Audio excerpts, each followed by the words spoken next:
तो दोस्तों एक बेहतरीन मूवी नेटफ्लिक्स के ओटीटी प्लेटफॉर्म पर रेड नोटिस नाम की देखने को मिली थी। वो सन था तकरीबन 2021 से, जब ये एक अमेरिकन एक्शन कॉमेडी मूवी थी। ये ओटीटी पर रिलीज़ हुई थी। लगभग 200 मिलियन इसका भारी भरकम बजट था और ये सुपर डुपर एक तरह से हिट रही थी उस ज़माने में। लगभग 400 मिलियन से भी ज़्यादा लोगों ने इसे पसंद किया था ओटीटी प्लेटफॉर्म पर। बाकी इसे आप अभी भी नेटफ्लिक्स पर देख सकते हो। तो इसी का दूसरा पार्ट हमें रेड 1-2 एक तरह से नाम इसका, एक तरह से रेड नोटिस 2 एक तरह से नया जो टाइटल है वो रखा गया है दूसरे पार्ट का। वो हमें अपकमिंग देखने को मिल सकता है 2024 के एंड तक।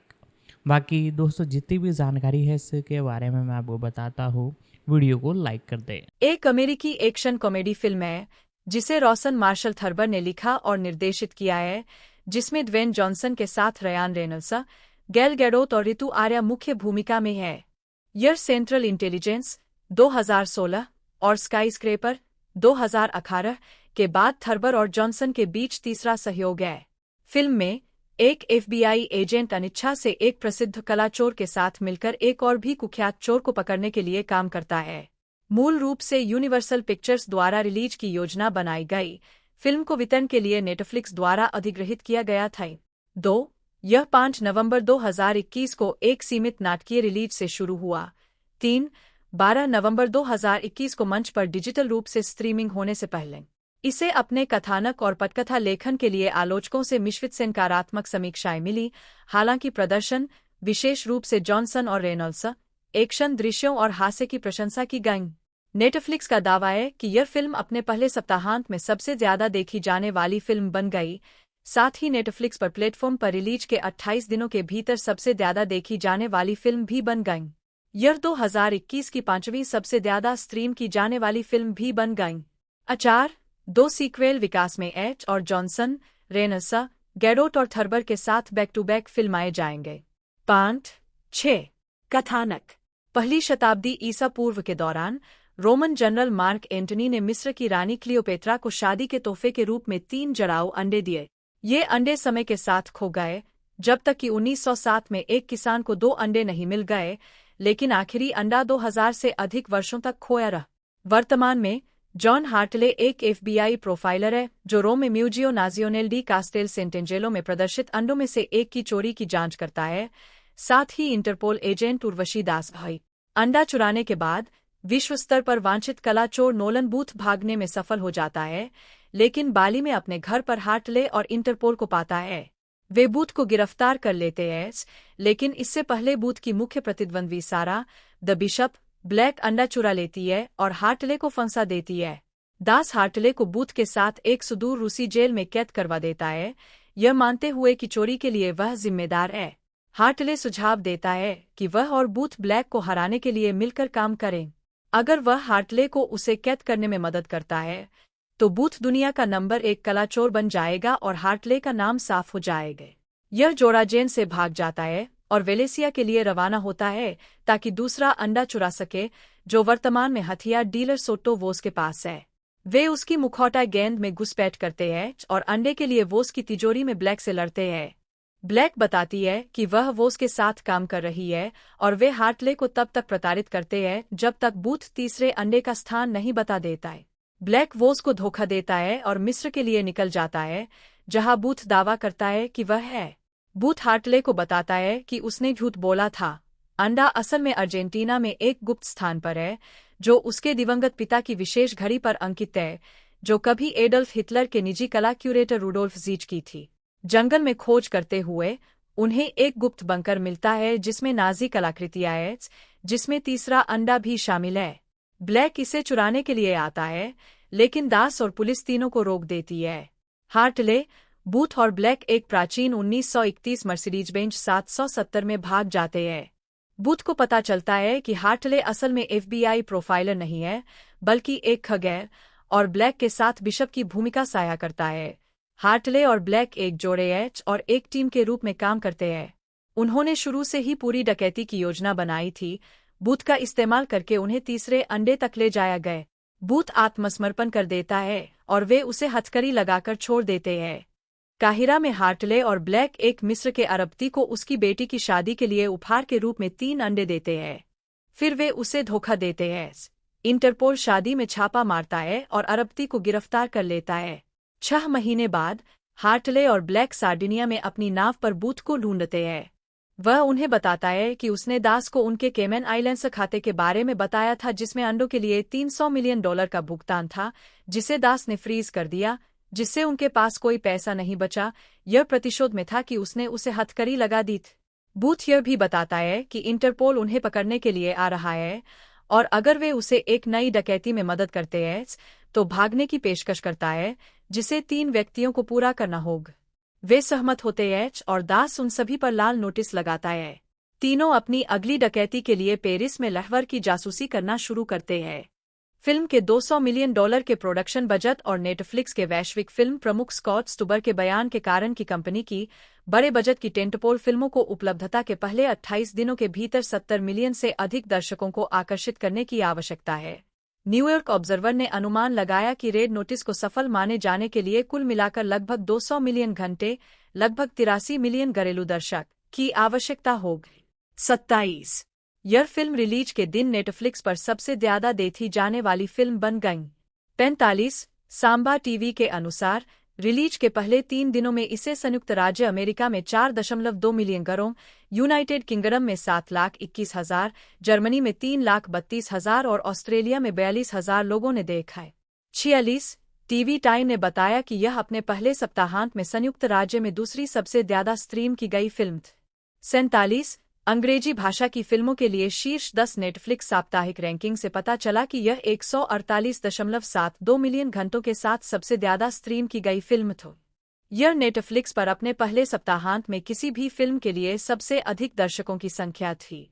48 नीलसन के अनुसार यह संयुक्त राज्य अमेरिका में सबसे अधिक स्ट्रीम की गई फिल्म थी, जिसे 1.8 बिलियन मिनट देखा गया और 18 से 34, 35 से 49 और 50 से 61 की आयु सीमा वाले दर्शकों ने इसके दर्शकों का 1/4 हिस्सा बनाए।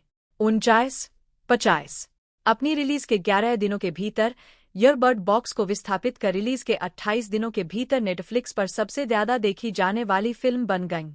51 चौथे हफ्ते में रेड नोटिस को नेटफ्लिक्स के चार्ट में तीसरे स्थान पर विस्थापित होते देखा गए।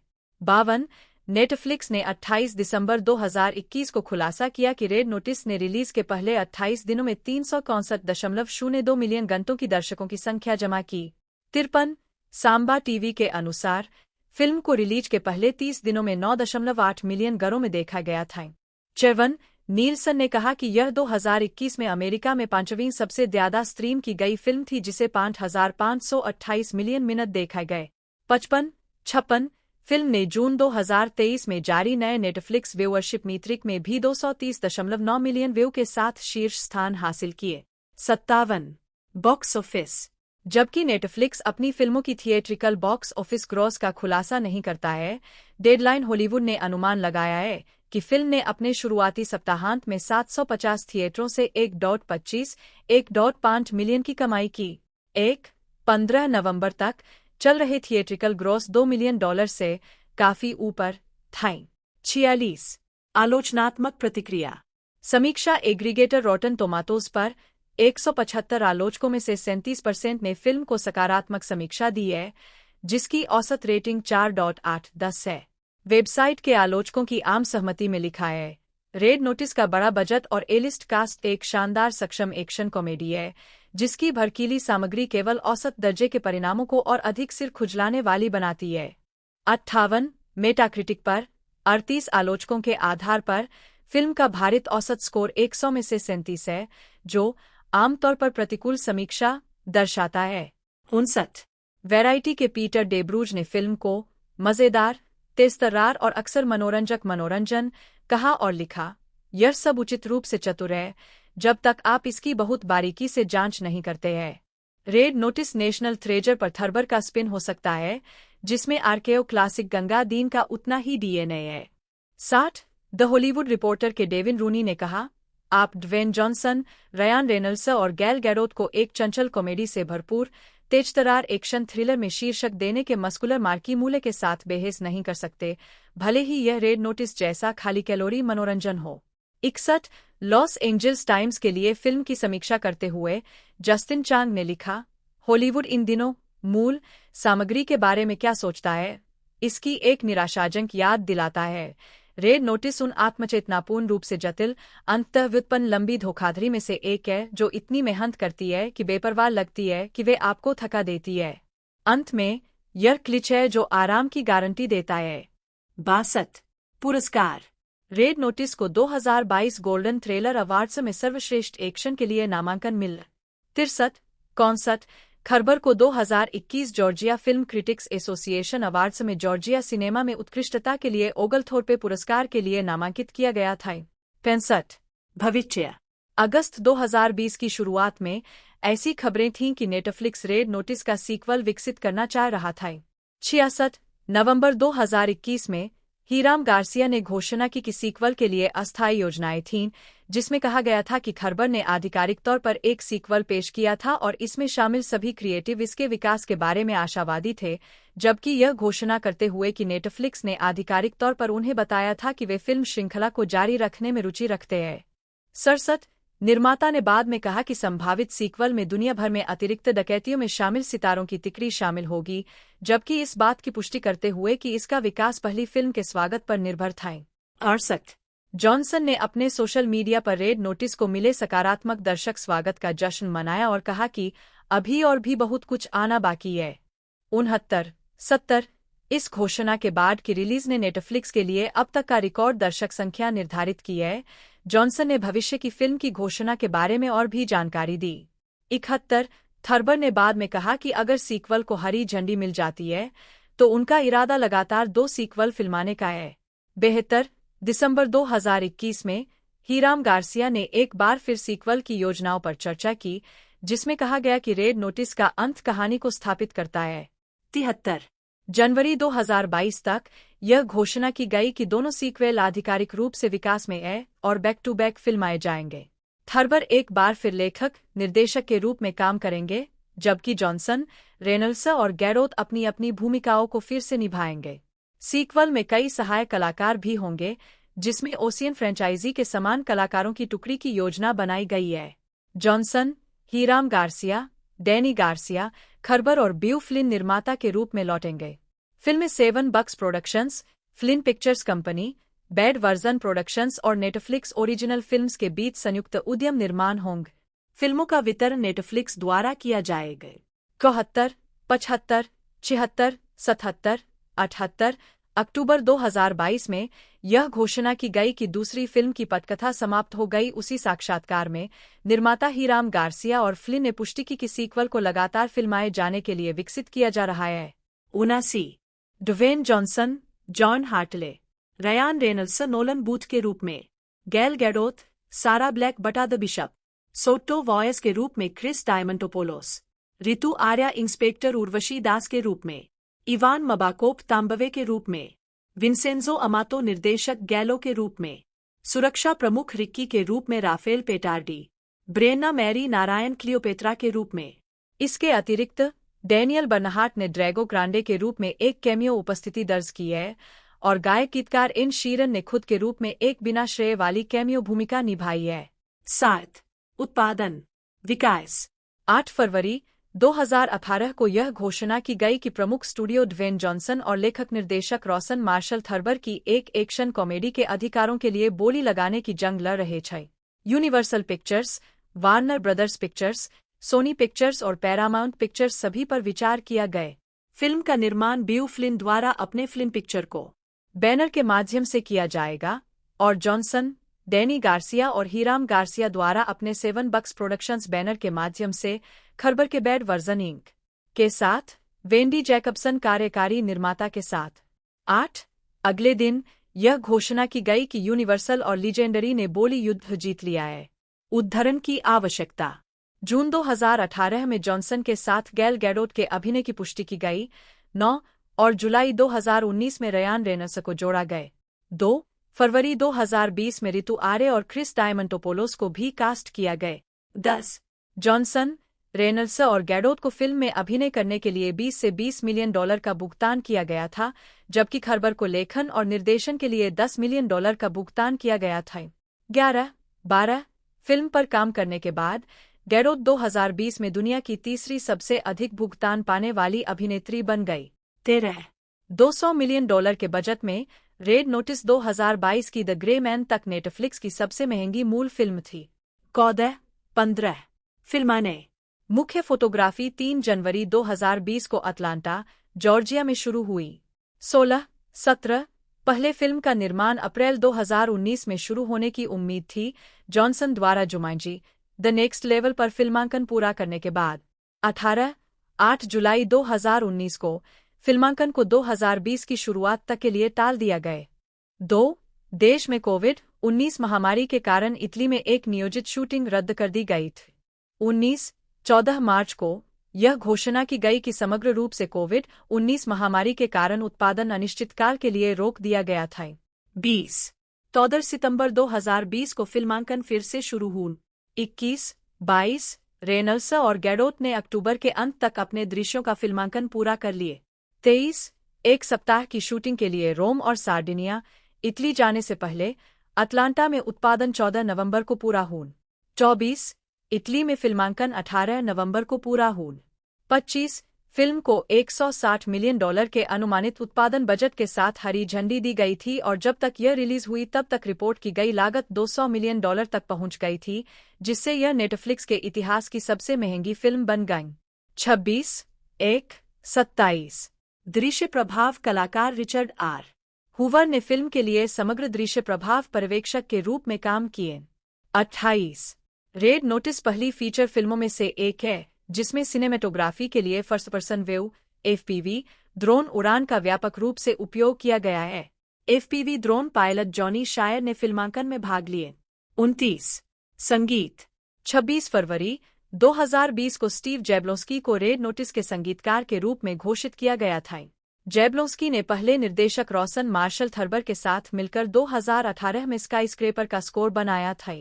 30 अन्य टुकड़ों में बीस्टी बॉयज द्वारा सबोटेज, गोटन प्रोजेक्ट द्वारा एपोका, पिंक मार्टिनी द्वारा अमादो मियो, टोनी एच द्वारा लिखित डाउनटाउन, जॉन विलियम्स द्वारा द रेडर मार्च, एस्टोर पियाजोला द्वारा लिबर्टेंगो, एन शीरन द्वारा परफेक्ट और द नोटोरियस बिग द्वारा नोटोरियस बिग, नास टोक्यो द्वारा ऑन द रन के साथ समापन क्रेडिट के दौरान सुना गए। 31 मुक्त करना यूनिवर्सल ने मूल रूप से फिल्म को 12 जून 2020 को रिलीज करने के लिए शेड्यूल किया था। 32 तारीख को 5 महीने के लिए टालकर 13 नवंबर 2020 कर दिया गए। 33 फिर नेटफ्लिक्स ने 8 जुलाई 2019 को इसे संभाल लिया। 2 फिल्म को 2021 में अनिर्दिष्ट तारीख पर ले जाया गए। 34 अप्रैल 2021 में अपने शेयरधारकों को एक वीडियो और पत्र के हिस्से के रूप में नेटफ्लिक्स के सह मुख्य कार्यकारी अधिकारी और मुख्य सामग्री अधिकारी टेड सारंडोस ने पुष्टि की कि फिल्म का प्रीमियर Q4 2021 में होगा। 36 फिल्म को 12 नवंबर 2021 को नेटफ्लिक्स पर स्ट्रीमिंग से पहले 5 नवंबर 2021 को एक सीमित नाटकीय रिलीज मिल। 37 रेनल्स ने अनुरोध किया कि फिल्म की नेटफ्लिक्स रिलीज के लिए वेल्श भाषा के उपशीर्षक प्रदान किए जाए। 38 विपणन फिलीपींस में SM मॉल ऑफ एशिया का ग्लोब कथित तौर पर 13 नवंबर 2021 को एक हेलीकॉप्टर द्वारा चुरा लिया गया था। 39 पासे शहर की पुलिस ने एक बयान जारी किया कि ग्लोब चोरी नहीं हुआ था और बस मार्केटिंग रणनीति के लिए रखरखाव से गुजर रहा था। 40 ग्लोब को मचान से ढका गया था। 41 मॉल प्रबंधन ने एक दिन बाद एक बयान जारी किया कि ग्लोब वापस आ गया है और खुलासा किया कि कथित चोरी को रेड नोटिस को बढ़ावा देने के लिए एक प्रचार स्टंट के हिस्से के रूप में मंचित किया गया था। 42 मार्केटिंग प्रमोशन के कारण ग्लोब ट्विटर पर ट्रेंडिंग सब्जेक्ट बन गए। 43 फिल्म में पेशेवर कुश्ती प्रमोशन WWE के साथ एक प्रमोशन टाई इन भी देखा गया। वह कंपनी जहां ड्वेन जॉनसन ने कुश्ती लड़ी थी और द रॉक के नाम से मशहूर हुए थे। 21 नवंबर 2021 को अपने सर्वाइवर सीरीज इवेंट के दौरान फिल्म को बढ़ावा देने के अलावा शो के दौरान क्लियोपेत्रा के अंडे में से एक चोरी होने से जुड़ी एक स्टोरी लाइन भी खेली गई। 40 स्वागत रॉसन मार्शल थर्बर, जन्म 9 फरवरी 1975, एक अमेरिकी फिल्म निर्माता और अभिनेता है। प्रारंभिक जीवन थर्बर का जन्म सैन फ्रांसिस्को, कैलिफोर्निया में हुआ था। 1 वह वकील मार्शल थर्बर के बेटे हैं। 2 वह 1997 में यूनियन कॉलेज, शेनेक्टेडी, न्यूयॉर्क से स्नातक है, जहां वे डेल्टा अपसिलन बिरादरी के सदस्य थे और 2 साल तक फुटबॉल टीम में वाइड रिसीवर की भूमिका निभाई। वह यूएससी में पीटर स्टार्क प्रोडक्शन प्रोग्राम के स्नातक भी है। 3. आजीविका। थर्बर ने पटकथा लेखक जॉन ऑगस्ट के सहायक के रूप में काम किया, जिसकी शुरुआत टेलीविजन शो डीसी से हुई। 4. 2002 में उन्होंने रीबॉक के लिए मूल टेरी टेट ऑफिस लाइनबैकर विज्ञापनों को लिखा और निर्देशित किए। 5. 2004 में उन्होंने हिट कॉमेडी फिल्म डॉजबॉल ए ट्रू अंडरडॉग स्टोरी लिखी और निर्देशित की। 6. उन्होंने माइकल चैबॉन के उपन्यास द मिस्ट्रीज ऑफ पिट्सबर्ग के फिल्म रूपांतरण को लिखा और निर्देशित किया, जो 2008 में रिलीज हुई। 7. उन्होंने जेसन सुदेकिस और जेनिफर एनिस्टन अभिनीत 2013 की hit we are the Millers का निर्देशन किए। 8. जून 2014 में उन्हें मार्वल के एंटमैन को निर्देशित करने के लिए एडगर राइट की जगह लेने की अफवाह थी, लेकिन बाद में उन्होंने इस काम को ठुकरा दिए। 9. उन्होंने ड्वेन जॉनसन और केविन हार्ट के साथ 2016 की एक्शन कॉमेडी सेंट्रल इंटेलिजेंस लिखी और निर्देशित की। 10. थर्बर ने लीजेंडरी पिक्चर्स की 2018 की एक्शन फिल्म स्काईस्क्रेपर लिखी और निर्देशित की, जिसमें ड्वेन जॉनसन के साथ फिर से काम किया गया और यूनिवर्सल द्वारा रिलीज किया गया। 11. इसके बाद उन्होंने लीजेंडरी की $150 मिलियन बजट की एक्शन कॉमेडी रेड नोटिस 2021 लिखी और निर्देशित की, जिसमें रयान रेनल्ड्स, गैल गैडोट और जॉनसन ने अभिनय किए। यह तीसरी बार है जब उन्होंने बाद वाले के साथ सहयोग किया है। 12. इस प्रोजेक्ट को नेटफ्लिक्स द्वारा रिलीज किया गया था। 13. 2021 में यूबीसॉफ्ट ने घोषणा की कि थर्बर अपनी गेम सीरीज द डिवीजन के फिल्म रूपांतरण का निर्देशन करेंगे, जिसमें जेक गिलेनहॉल और जेसिका चेस्टेन मुख्य भूमिका में होंगे। 14. फिल्म नेटफ्लिक्स पर रिलीज होगी। 2022 में ईवन ने घोषणा की कि थर्बर आगामी टीवी श्रृंखला डंगन एंड ड्रैगन्स के लिए पायलट लिखेंगे और उसका निर्माण करेंगे। 15. उन्होंने वोल्ट्रॉन फ्रेंचाइजी पर आधारित एक लाइव एक्शन फिल्म का निर्देशन करने के लिए भी हस्ताक्षर किए। 16. डैनी गार्सिया रिएंजी एक अमेरिकी फिल्म निर्माता और व्यवसायी है। वह GSTQ की संस्थापक और द गार्सिया कंपनियों की CEO और अध्यक्ष है, जो व्यापार, मनोरंजन और खाद्य क्षेत्र में ब्रांडों के पोर्टफोलियो की देखरेख करती है, जिसमें टेरेमाना टकीला, एथलेटिकॉन और Under Armour, VOSS, Atom ticket, Salt and Straw, Zoa energy, Acorns और UFL में प्रोजेक्ट रॉक कलेक्शन शामिल है। 1. 2. मियामी विश्वविद्यालय के स्कूल ऑफ बिजनेस से स्नातक होने के बाद उन्होंने 1992 में मेरिल लिंच में वित्त में अपना करियर शुरू किए। 2008 में उन्होंने अपने पूर्व पति ड्वेन जॉनसन के करियर का प्रबंधन करना शुरू किए। 2012 में गार्सिया ने प्रोडक्शन कंपनी 7 बक्स प्रोडक्शंस की सहस्थापना की, जिसके लिए उन्होंने जॉनसन अभिनीत कई फिल्मों का निर्माण किया है। 3. जिसमें Baywatch, Jumanji, welcome to the jungle, दोनों 2017, Shazam, 4. Hobbs and Shaw, Jumanji, the next level, सभी 2019, जंगल क्रूज, रेड नोटिस, दोनों 2021, DC लीग ऑफ सुपरपेट्स और ब्लैक एडम, दोनों 2022 शामिल है। 5, 6, 7. प्रारंभिक जीवन और शिक्षा। गार्सिया का जन्म क्यूबा के अप्रवासियों के घर हुआ था और वे न्यू जर्सी में पली बड़ी। 6. उनका एक भाई, हीराम, 8, और एक बहन है। 9. गार्सिया ने मियामी विश्वविद्यालय में अंतर्राष्ट्रीय विपणन और वित्त में स्नातक की उपाधि प्राप्त की। 6. और 1992 में विश्वविद्यालय के स्कूल ऑफ बिजनेस से बिजनेस एडमिनिस्ट्रेशन में स्नातक की उपाधि प्राप्त की। 10. 7. वह मेरिल लिंच में एसोसिएट वाइस प्रेसिडेंट बनी और 2002 में अपनी खुद की wealth management firm JDM partners LLC शुरू की। 9. 11. 2008 में गार्सिया ने वित्त में अपने करियर से ड्वेन जॉनसन के करियर का प्रबंधन करने के लिए संक्रमण किया और अब वह उनकी वैश्विक रणनीतिक सलाहकार है। 6. 12. आजीविका। प्रारंभिक फिल्में और टेलीविजन 2008 से 2016। 2008 में गार्सिया ने जॉन वाल्टर द्वारा निर्देशित और मेरिल स्ट्रीप और केविन क्लाइन द्वारा अभिनीत वृत्तचित्र थिएटर ऑफ वॉर का निर्माण किए। 13. 14. इसके बाद क्रिसमस थीम वाली romantic drama film lovely still 2008 आई, जिसमें मार्टिन लैंडौ और एलेन बर्स्टिन ने अभिनय किए। 15. अगले वर्ष गार्सिया ने वृत्तचित्र रेसिंग ड्रीम्स 2009 का निर्माण किए। मार्शल करी द्वारा निर्देशित यह फिल्म दो लड़कों और एक लड़की का अनुसरण करती है क्योंकि वे पेशेवर नस्कर ड्राइवर बनने की प्रतिस्पर्धा और आकांक्षा रखते हैं। 16 फिल्म को समीक्षकों द्वारा प्रशंसित किया गया था, जिसने 209 ट्रिबेका फिल्म फेस्टिवल में सर्वश्रेष्ठ वृत्तचित्र जीता, जहां यह ऑडियंस अवार्ड के लिए उपविजेता भी रही। 18 Los Angeles times the envelope द्वारा इस फिल्म को वर्ष की सर्वश्रेष्ठ फिल्म कहा गया और द न्यूयॉर्क टाइम्स द्वारा अवशोषित दुर्लभ वृत्तचित्रों में से एक, जिसे देखने के बाद आप यह कामना करते हैं कि यह थोड़ा और लंबा होता है। 19 2012 में गार्सिया और जॉनसन ने अपनी प्रोडक्शन कंपनी 7 बक्स प्रोडक्शंस की सहस्थापना की।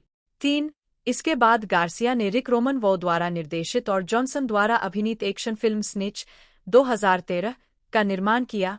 20 इसके बाद रियलिटी टेलीविजन श्रृंखला द हीरो का निर्माण किए।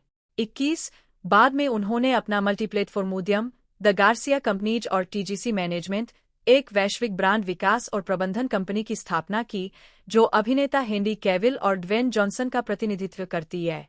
5-6 22 उसी वर्ष टीएनटी ने रियलिटी टेलीविजन श्रृंखला वेक अप कॉल के लिए 8 घंटे लंबे एपिसोड का आदेश दिया, जिसका प्रीमियर 2014 और 2015 में हुआ था। गार्सिया सभी 8 एपिसोड के लिए कार्यकारी निर्माता थे।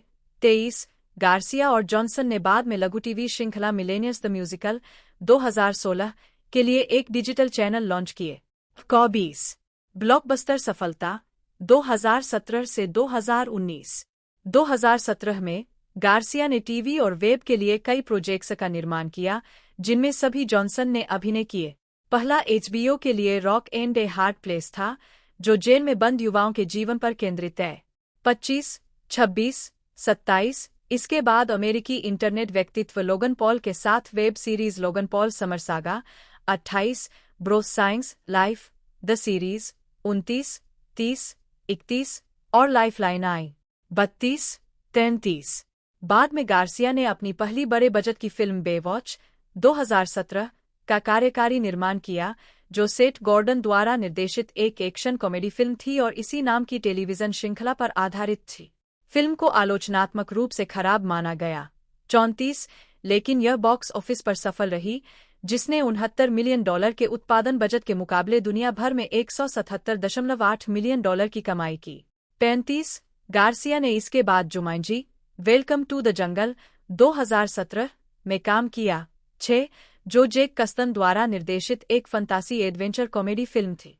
यर्जछुरा ए स्पेस एडवेंचर 2005 के बाद जुमांजी फ्रेंचाइजी की तीसरी किस्त है और जुमांजी 1995 का सीधा सीक्वल है, जो क्रिस वान ओल्सबर्ग द्वारा 1981 में इसी नाम की बच्चों की किताब पर आधारित थी।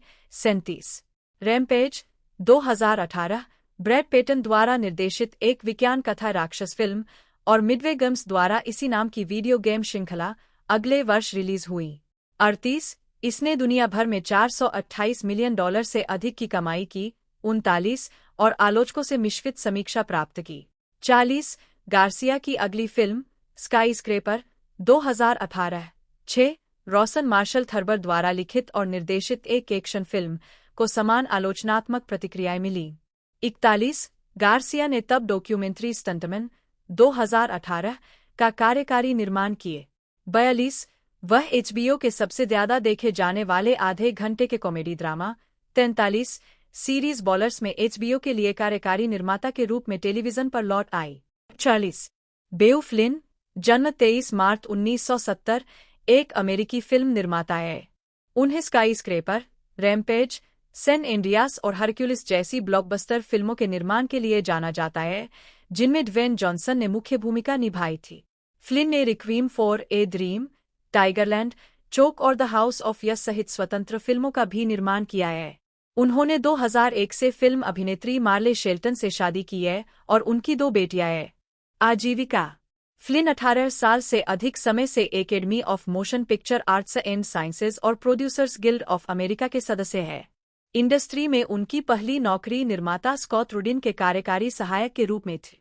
फ्लिन ने अक्सर अभिनेता ड्वेन जॉनसन के साथ काम किया है, जिसमें 2018 की एक्शन फिल्में स्काई स्क्रेपर और रैम्पेज शामिल है। 8 फ्लिन की 2015 में रिलीज हुई फिल्म सैन एंड्रियास, जो उनके अपने मूल विचार पर आधारित थी, न्यू लाइन सिनेमा और वार्नर ब्रदर्स की साल की सबसे सफल फिल्म थी, जिसने दुनिया भर में $475 मिलियन की कमाई की।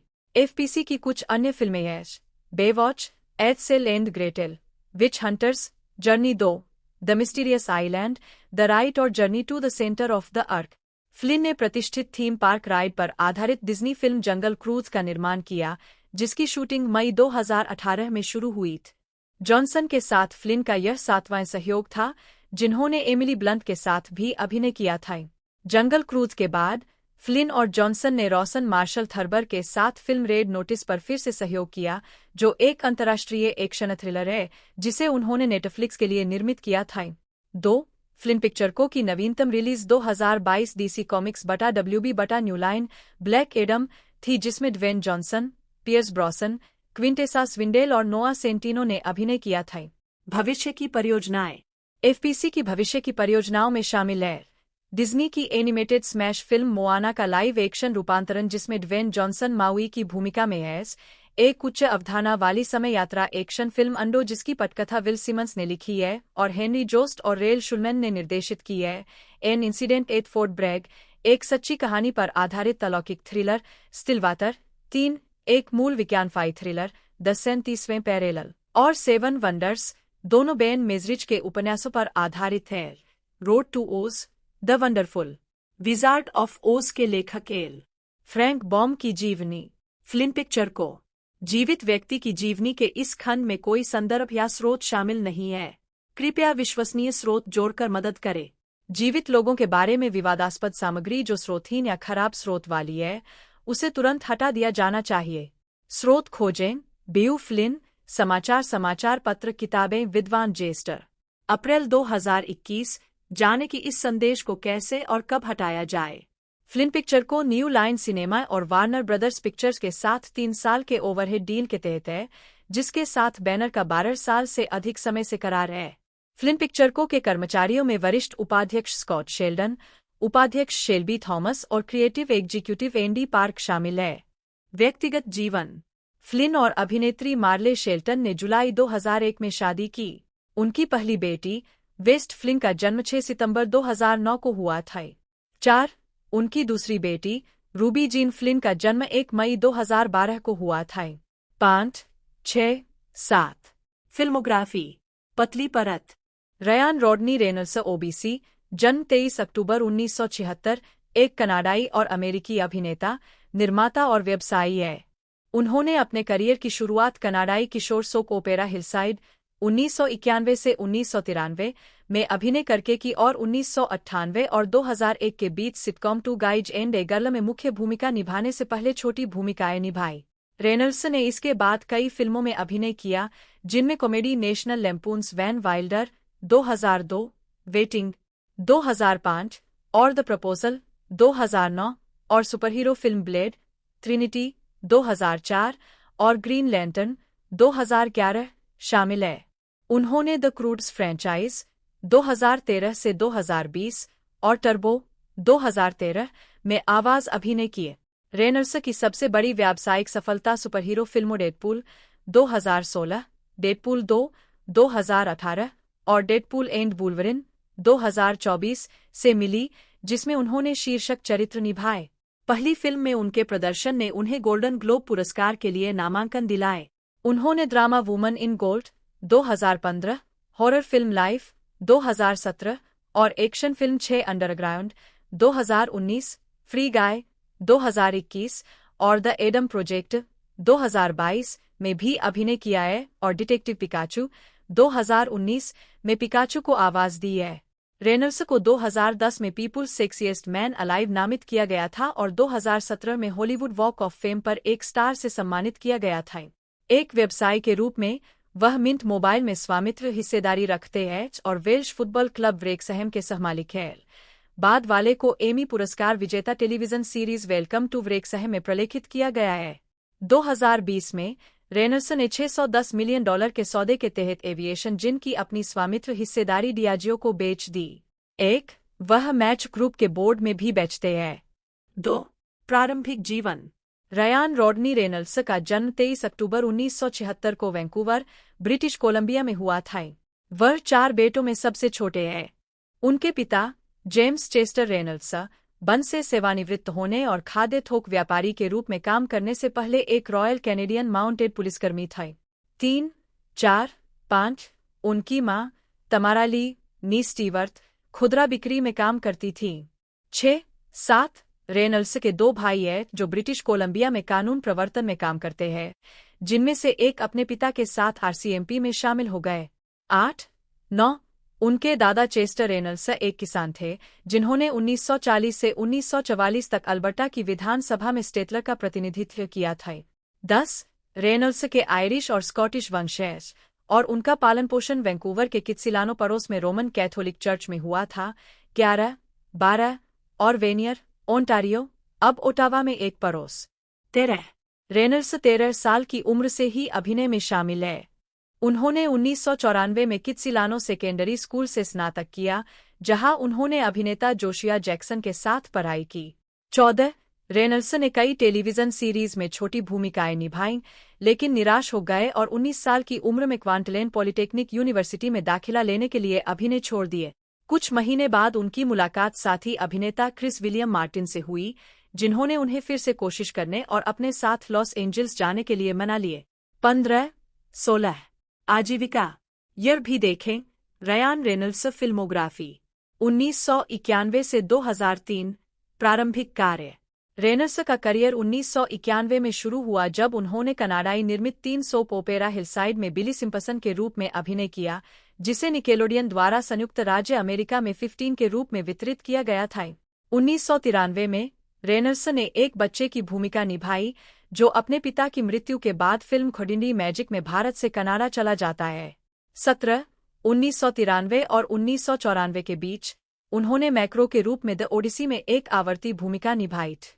18 1996 में उन्होंने द एक्स-फाइल्स के तीसरे सीजन की 13वीं कड़ी सिजिगी में जे बूम डी बूम के रूप में एक सहायक भूमिका निभाई थी।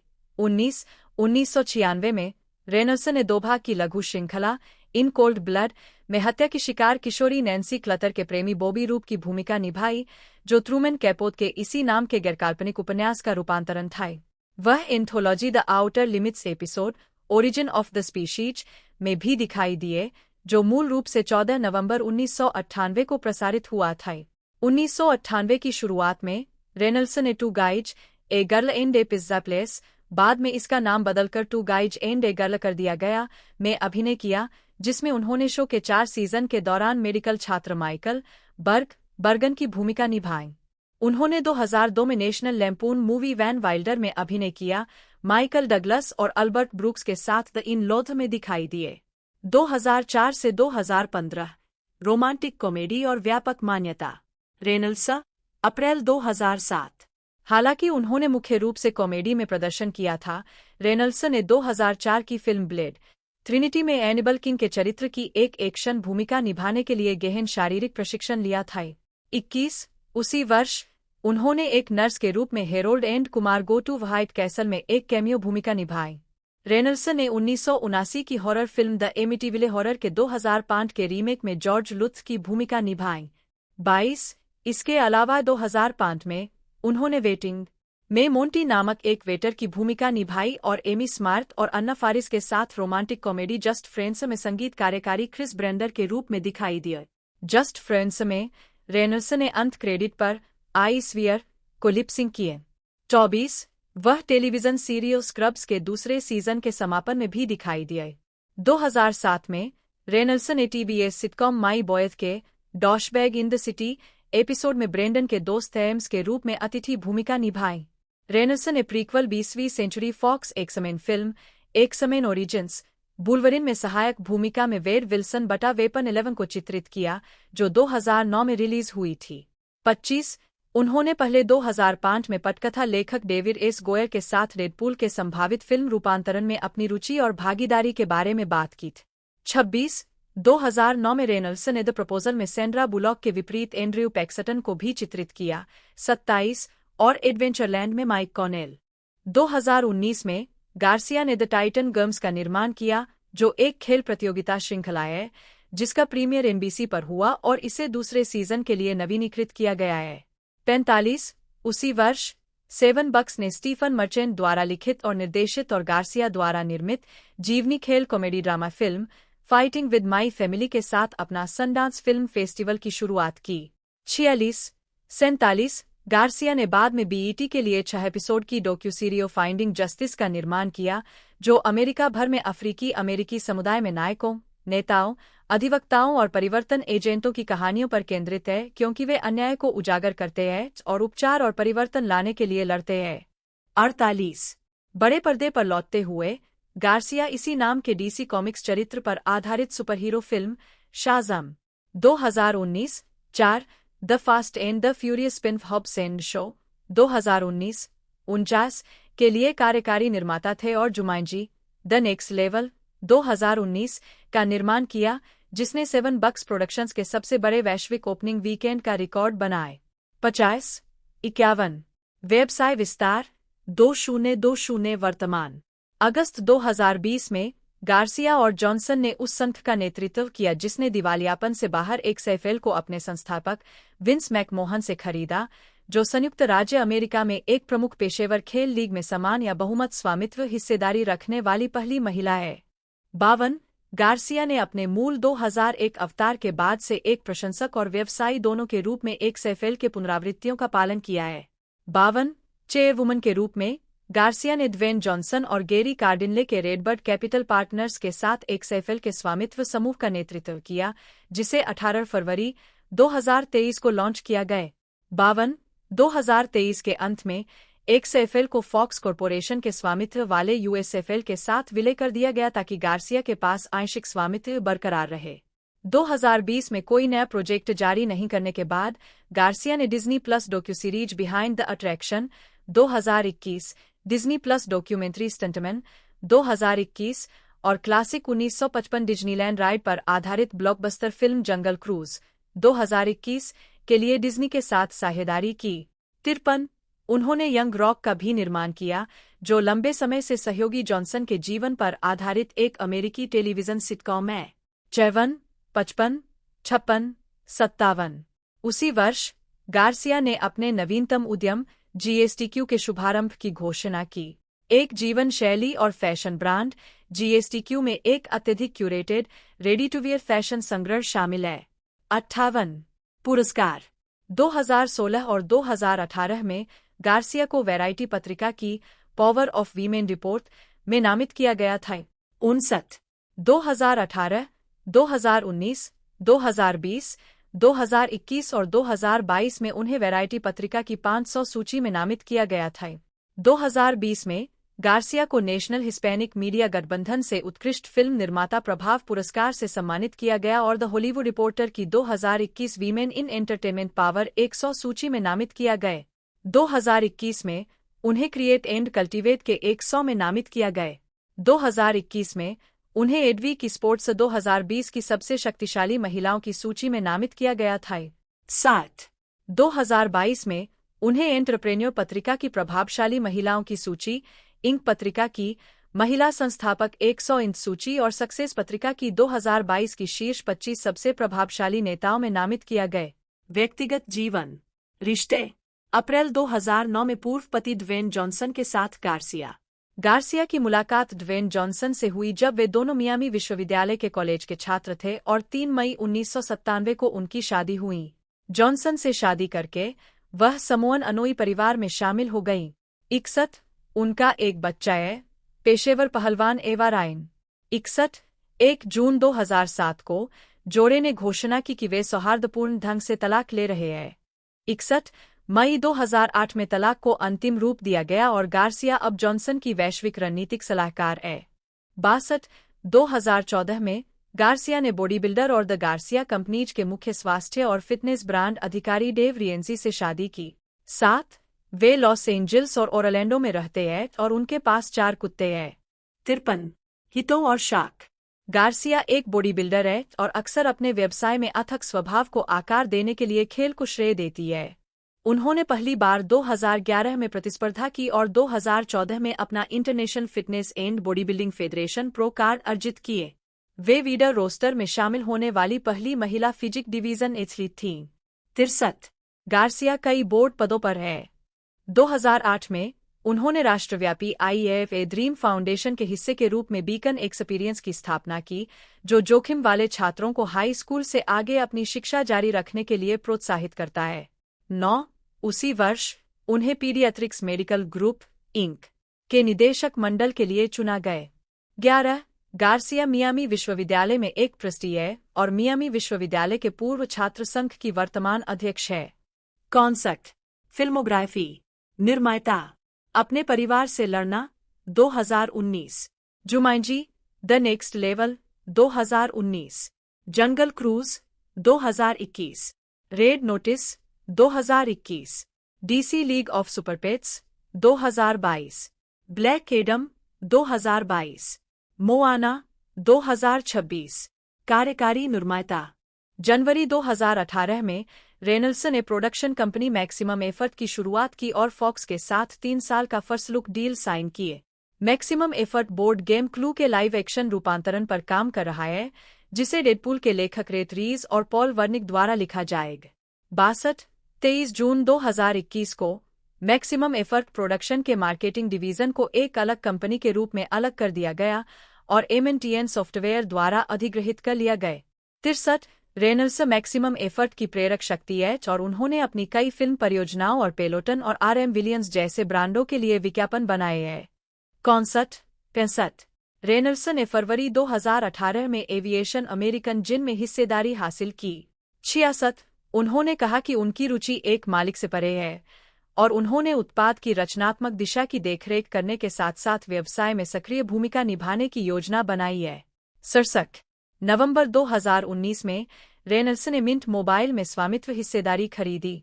68 बाद में पता चला कि रेनल्सन मिंट मोबाइल के 20% से 25% के बीच के मालिक है। 69 वह जुलाई 2020 में मैच ग्रुप के बोर्ड में शामिल हुए। 70 अगस्त 2020 में डियाजियो ने घोषणा की कि वह $610 मिलियन तक के सौदे में एविएशन अमेरिकन जिन का अधिग्रहण कर रहा है। 71 23 सितंबर 2020 को रेक्सहैम सपोर्टर्स ट्रस्ट ने घोषणा की कि रेनल्स और साथ ही अभिनेता रॉब मैक्लेनी की एक व्यावसायिक साझेदारी Welsh football club Wrexham AFC को खरीदने के लिए बातचीत कर रही थी। 72 16 नवंबर को यह पुष्टि की गई कि रेनल्स और मैक्लेनी ने रेक्सहैम सपोर्टर्स ट्रस्ट का समर्थन प्राप्त करने के बाद क्लब का अधिग्रहण कर लिए। 73 फरवरी 2021 में वित्तीय आचरण प्राधिकरण ने रेक्सहैम के उनके अधिग्रहण को मंजूरी दे दी। 75 रेनल्स और मैक्लेनी के रेक्सहैम में निवेश की प्रक्रिया को 2022 की टीवी डॉक्यूमेंट्री श्रृंखला वेलकम टू रेक्सहैम द्वारा कवर किया गया था। 76 जैसे ही रेनल्स और मैक्लेनी रेक्सहैम AFC से जुड़े, उन्होंने वेल्श संस्कृति में भी रुचि ली, विशेष रूप से वेल्श भाषा के उनके उपयोग में। उन्होंने पहली बार एक वेल्श अनुवादक के साथ अपने क्लब अधिग्रहण का विज्ञापन किए। 77 रेनल्स ने पूछा कि वेल्श उपशीर्षक को उनकी नेटफ्लिक्स फिल्म रेड नोटिस के साथ शामिल किया जाए। 78 79 जिसे रेक्सहैम के भीतर भी विज्ञापित किया गया था। 80 2022 में रेनल्स और मैक्लेनी को वेल्श संस्कृति को बढ़ावा देने में उनकी भूमिका के लिए वेल्श भाषा के टीवी स्टेशन S4C द्वारा डियोच वाई डीड्रेक पुरस्कार से सम्मानित किया गया। 81 3 मई 2021 को रयान रेनल्स ग्रेलॉक पार्टनर्स के नेतृत्व वाले एक निवेशक समूह का हिस्सा थे, जिसने वेल्थ सिंपल में $750 मिलियन का निवेश किया था। रेनल्स की सटीक स्वामित्व राशि का खुलासा नहीं किया गया था, लेकिन इस निवेश दौर ने कनाडाई वित्तीय स्टार्टअप कंपनी का मूल्य $5 बिलियन आकर 82 अगस्त 2022 में रयान रेनल्स ने फुबो टीवी में इक्विटी हिस्सेदारी ली। रेनल्स, उनके मैक्सिमम एफर्ट स्टूडियो और फुबो ने एक सहनिर्माण साझेदारी की घोषणा की, जिसमें फुबो टीवी पर मैक्सिमम एफर्ट नेटवर्क का शुभारंभ शामिल होगा। रेनल्स और उनकी टीम आगामी चैनल के लिए मूल सामग्री तैयार करेगी। नवंबर 2022 में रिपोर्टें प्रसारित होने लगीं कि रेनल्स ओटावा सीनेटरों का स्वामित्व खरीदने में रुचि रखते थे, जिन्हें दिवंगत यूजीन मेलनिक की संपत्ति द्वारा बेचा जाना था। रेनल्स ने पुष्टि की कि वह द टुनाइट शो में 7 नवंबर की उपस्थिति में टीम में हिस्सेदारी हासिल करना चाह रहे थे। उन्होंने मेजबान जिमी फॉलन से कहा कि उन्हें यह पूरा करने के लिए वास्तव में गहरी जेब वाले साथी की आवश्यकता होगी। 84 अगले दिन उन्होंने कैनेडियन टायर सेंटर में सीनेटरों के एक खेल में भाग लिया और भीड़ से खड़े होकर तालियां बजाई। 86 बाद में यह बताया गया कि वह अलग अलग संघों के साथ बैठक कर रहे थे जो टीम पर बोली लगाने की योजना बना रहे थे, साथ ही एनएचएल कमिश्नर गैरी बेटमैन के साथ वही 15 मार्च 2023 को टी मोबाइल ने घोषणा की कि वह $1.35 बिलियन तक के सौदे में मिंट मोबाइल, अल्ट्रा मोबाइल और प्लम की मूल कंपनी कायना कॉरपोरेशन का अधिग्रहण कर रहा है। 89 अप्रैल 2023 के दौरान कनाडाई भुगतान प्रौद्योगिकी कंपनी नुवेई ने घोषणा की कि रेनल्स ने कंपनी में निवेश किया है, हालांकि निवेश के दायरे के बारे में विवरण अभी तक सामने नहीं आया है। 90 26 जून 2023 को यह घोषणा की गई कि रेनल्ड्स और मैक्लेनी दोनों एक निवेशक समूह का हिस्सा थे जिसने फॉर्मूला 1 अल्पाइन F1 टीम में 24% इक्विटी हिस्सेदारी खरीदी थी। 91 सार्वजनिक छवि, कार्य और मान्यता। यह भी देखें रयान रेनल्ड्स फिल्मोग्राफी और रयान रेनल्ड्स द्वारा प्राप्त पुरस्कारों और नामांकनों की सूची।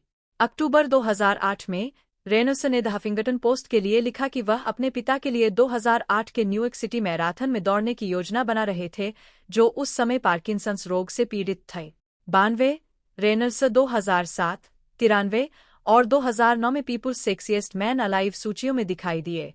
94 और 2010 में उन्हें शीर्ष सम्मान से सम्मानित किया गया। 95 12 फरवरी 2012 को रेनल्ड्स बीबीसी के टॉप गियर में एक उचित मूल्य वाली कार में स्टार के रूप में दिखाई दिए। उन्होंने एक 43.7 का समय पोस्ट किए। 96 13 मई 2018 को दक्षिण कोरियाई reality television show king of mask singer के प्रसारण में रेनल्ड्स ने टुमरो गाते हुए शुरुआती अभिनय में एक विशेष प्रदर्शन किया था। 97 98 99 2010 में रेनल्ड्स ने स्पेनिश और अमेरिकी थ्रिलर ब्यूरी में अभिनय किया, जिसे सनडांस फिल्म फेस्टिवल में दिखाया गया। 29 जून 2010 में रेनल्ड्स को academy of motion picture arts and sciences में शामिल होने के लिए आमंत्रित किया गया था। 30 रेनल्ड्स ने वार्नर ब्रदर्स की फिल्म ग्रीन लैंटर्न में सुपरहीरो ग्रीन लैंटर्न के एल जॉर्डन संस्करण को चित्रित किया, जो 17 जून 2011 को रिलीज हुई थी। फिल्म ने आर्थिक या आलोचनात्मक रूप से अच्छा प्रदर्शन नहीं किया, लेकिन उनकी भूमिका ने उन्हें मार्वल और डीसी दोनों पात्रों पर आधारित फिल्मों में मुख्य भूमिका निभाने वाले कुछ अभिनेताओं में से एक बना दिए। 31 2011 में उन्होंने कॉमेडी द चेंजअप में सह अभिनय किया। 32 इसके बाद उन्होंने ड्रीमवर्क्स से एनिमेशन की 2 फीचर फिल्मों द क्रूड्स और टर्बो में मुख्य भूमिकाएं निभाईं, दोनों ही 2013 में रिलीज हुई। उनकी अगली भूमिका डार्क हॉर्स कॉमिक्स की ripped rest in peace department के यूनिवर्सल पिक्चर्स फिल्म रूपांतरण में निक वॉकर की भूमिका निभा रही थी, जिसे 2013 में रिलीज किया गया था। 33 रेनल्ड्स ने 2014 में कम बजट की फिल्मों द वॉयस और द कैप्टिव में अभिनय किया, साथ ही अगले साल मिसिसिपी ग्राइंड में भी काम किए।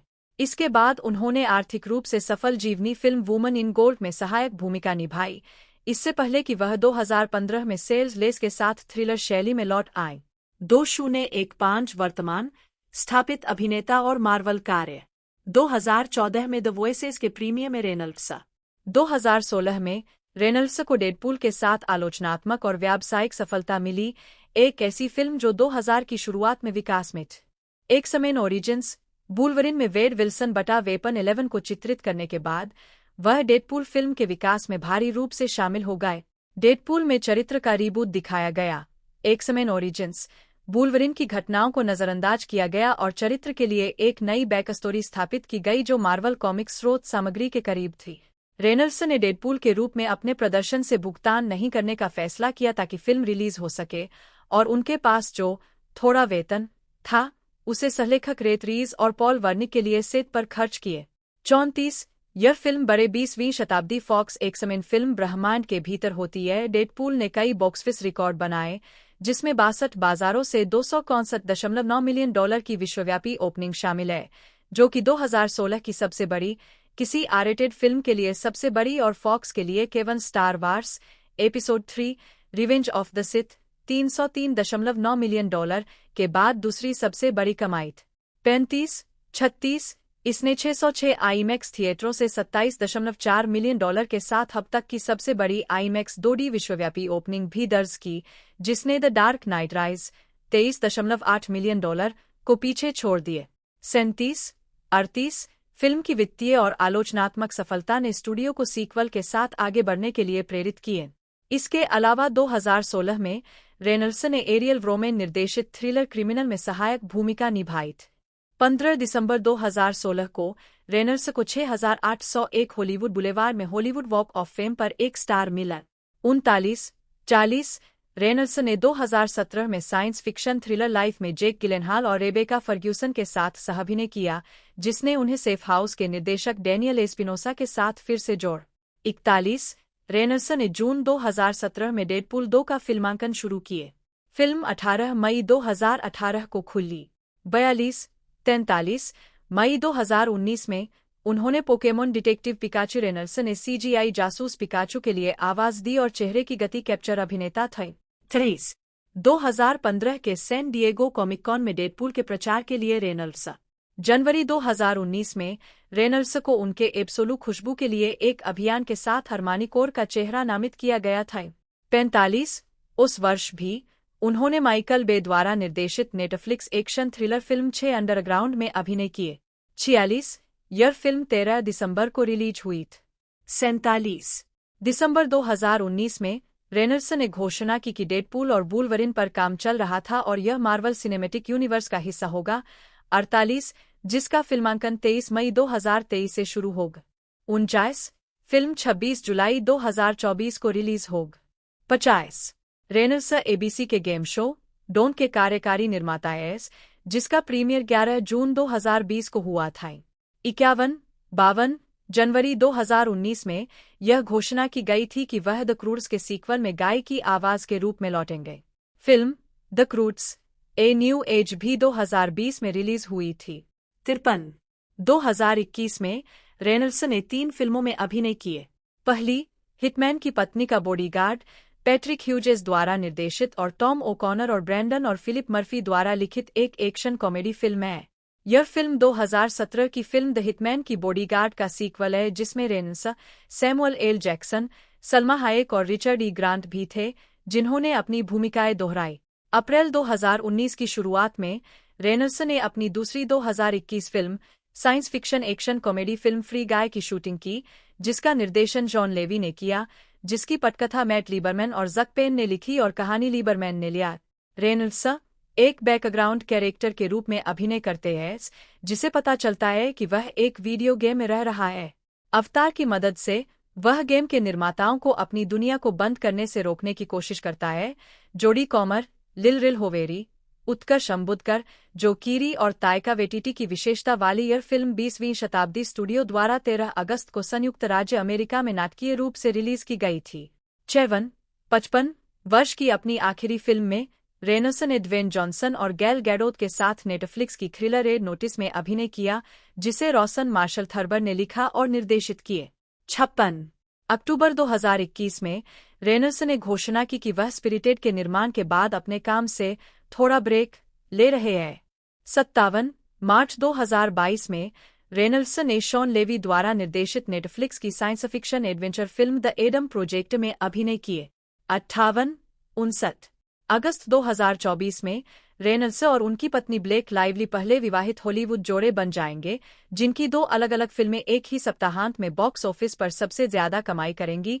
1990 में ब्रूस विलिस और डेमी मूर के बाद, क्योंकि उनकी संबंधित फिल्में डेडपूल और वुल्वरिन और इट एंड्स विद अस अगस्त के 9 से 11 के सप्ताहांत के दौरान बॉक्स ऑफिस पर नंबर 1 और नंबर 2 स्थानों पर कब्जा करेंगे। 61 गैल गैडोट, हिब्रू उच्चारण एल एडियोटी, पांक, जन्म 30 अप्रैल 1985, 6 एक इजरायली अभिनेत्री और मॉडल है। उन्होंने फास्ट एंड फ्यूरियस 2009 में गिसेले याशर का किरदार निभाया था, एक हिस्सा जिसे उन्होंने 5 सीक्वल में दोहराया था। गैडोट ने DC एक्सटेंडेड यूनिवर्स फिल्मों 2016 से 2023 में वंडर वुमन के अपने चित्रण के लिए वैश्विक स्टारडम हासिल किया, जिसमें बैटमैन बनाम Superman, dawn of justice 2016, Wonder Woman, Justice League दोनों 2017 और वंडर वुमन 1984, 2020 शामिल है। 7, 8, 9 उन्होंने तब से नेटफ्लिक्स की action comedy film red Notice 2021 Gadot को 2018 में टाइम पत्रिका द्वारा दुनिया के 100 सबसे प्रभावशाली लोगों की सूची में शामिल किया गया था और उन्हें दुनिया की सबसे अधिक कमाई करने वाली अभिनेत्रियों की वार्षिक रैंकिंग में 2 बार स्थान मिला है। प्रारंभिक जीवन और शिक्षा। गैरोथ का जन्म 30 अप्रैल 1985 को पेटार तिकवा में हुआ था। नोट 1, जहां वह शुरू में रहती थी। 15, बाद में वह रोश हाइन शहर में पली बड़ी। 14, गैरोथ एक अश्केनाजी यहूदी परिवार से आती है जिनकी जड़ें पोलैंड, ऑस्ट्रिया, जर्मनी और चेकोस्लोवाकिया में है। 3, हिब्रू में उनके दिए गए नाम का अर्थ है लहर और उनके उपनाम का अर्थ है नदी के किनारे। 13, उनके जन्म से पहले उनके माता पिता ने अपने उपनाम को ग्रीनस्टीन से गैरोथ में हिब्रूकृत कर लिया था। 16, उनके पिता माइकल गैरोथ एक इंजीनियर है और उनकी माँ इरिथ नीवेस एक शारीरिक शिक्षा शिक्षिका है। 17, गैरोथ की एक छोटी बहन है जिसका नाम दाना है। 18, 19, गैरोथ के पिता छठी पीढ़ी के सबराय है। 20, उनके नाना नानी 20वीं सदी के यूरोप में पैदा हुए थे। उनके दादा नाजी जर्मनी के चेकोस्लोवाकिया पर कब्जे के दौरान ऑशविट्स एकाग्रता शिविर में कारावास के बाद होलोकॉस्ट से बच गए थे, जबकि उनकी दादी द्वितीय विश्व युद्ध के फैलने से पहले महाद्वीप से भागने में कामयाब रही। 20, 21, 22, गैरोथ ने कहा है कि उनका लालन पालन बहुत यहूदी इजरायली पारिवारिक माहौल में हुआ था। 17, इजराइल में पली बढ़ी। उसने 12 साल तक जैज और हिप हॉप सीखा और नृत्य किया। 17, और उसकी पहली नौकरी स्थानीय बर्गर किंग में काम करने के साथ साथ बच्चों की देखभाल करना थी। 22, उसने जीव विज्ञान में प्रमुखता के साथ रोश हाइन में बेगिन हाई स्कूल से स्नातक किए। 22, जैसा कि इजराइल में यहूदी उच्च विद्यालय अक्सर अपने सोफोमोर्स को होलोकॉस्ट स्मारक स्थलों की यात्राओं पर ले जाते हैं, गैरोथ 2 नाजी एकाग्रता शिविरों ऑशविट्स और माजदानेक की पहली हाथ समझ हासिल करने के लिए पोलैंड गई। अनुभव के बारे में उन्होंने याद करते हुए कहा, मैं रात के पहाड़ के ऊपर खड़ी थी। मैं एक हकदार बच्ची उस समय मुसलमान द्वारा अनुभव की गई पीड़ा को महसूस कर रही थी। जब स्मारक समारोह में मेरा भाषण देने का समय आया तो मेरी आंखें आंसुओं से भर गईं और मैं कांपती हुई कंपकंपी को नियंत्रित नहीं कर सकी। मैं और अधिक परिपक्व होकर घर लौटी और अपने दादाजी के साथ इस बारे में रोई, उनके बचपन से मेरे बचपन तक का पूरा चक्र पूरा करके। 20 साल की उम्र में गैरोथ को 2 साल की अनिवार्य सैन्य सेवा के हिस्से के रूप में लड़ाकू फिटनेस प्रशिक्षक के रूप में इजराइल रक्षा बलों में भर्ती किया गया था। 3-4, उन्होंने कहा है कि उनकी सैन्य पृष्ठभूमि ने उन्हें 2009 की फिल्म फास्ट एंड फ्यूरियस में गिसेले याशर की भूमिका जीतने में मदद की। उन्होंने कहा, मुझे लगता है कि मुख्य कारण यह था कि निर्देशक जस्टिन लिन को वास्तव में पसंद था कि मैं सेना में थी और वह हथियारों के बारे में मेरे ज्ञान का उपयोग करना चाहते थे।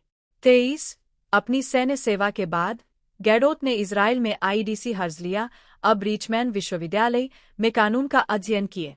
24, 25, 26, आजीविका, मॉडलिंग और सौंदर्य प्रतियोगिता करियर। गैरोथ ने 18 साल की उम्र में मिस इजराइल राष्ट्रीय सौंदर्य प्रतियोगिता में भाग लिया, इस धारणा के साथ कि यह एक मजेदार अनुभव होगा, और ग्लैमर साक्षात्कार में कहा, मैंने कभी नहीं सोचा था कि मैं जीत जाऊंगी। 27, 28, 29, बाद में वह जीत गई और मिस यूनिवर्स 2004 प्रतियोगिता में इजराइल के लिए प्रतिस्पर्धा करने लगी जो उस वर्ष इक्वाडोर में हुई थी। 30, उन्होंने Miss 60, Huawei smartphone, Captain Morgan rum, Gucci सुगंध, वाइन वेरा स्किन केयर, 31, 32 और जगुआर कारों के लिए एक मॉडल के रूप में अंतर्राष्ट्रीय अभियानों का नेतृत्व किया है। 2015 में वह गुच्ची के बांस परफ्यूम ब्रांड का चेहरा बन गई। 33, उन्हें Cosmopolitan, Glamour, Bride magazine, Entertainment Weekly, UMM, Cleo, Fashion, Lucire, FHM पर कवर गर्ल के रूप में दिखाया गया है। गैरोथ 2008 से 2016 तक फैशन ब्रांड कास्ट्रो के लिए मुख्य मॉडल थी। 34, 2013 में उनकी संयुक्त वार्षिक मॉडलिंग और अभिनय वेतन NIS 2.4 मिलियन, लगभग $700.000 अनुमानित किया गया था। 29, 2007 में उस समय 21 वर्षीय गैरोथ मैक्सिम फोटोशूट इजराइल रक्षा बलों की महिलाएं 36, 37 में थीं और फिर न्यूयॉर्क पोस्ट के कवर पर छपी। 38, 2017 में गैरोथ को FHM की दुनिया की 100 सबसे सेक्सी महिलाओं की सूची में पहले नंबर पर रखा गया था। 39, 2018 में गैरोथ रेवलॉन और रीबॉक की ब्रांड एम्बेसडर बनी। वह रेवलॉन के लिव बोल्डली अभियान और रीबॉक के बी मोर ह्यूमन अभियान के विज्ञापनों में दिखाई दी।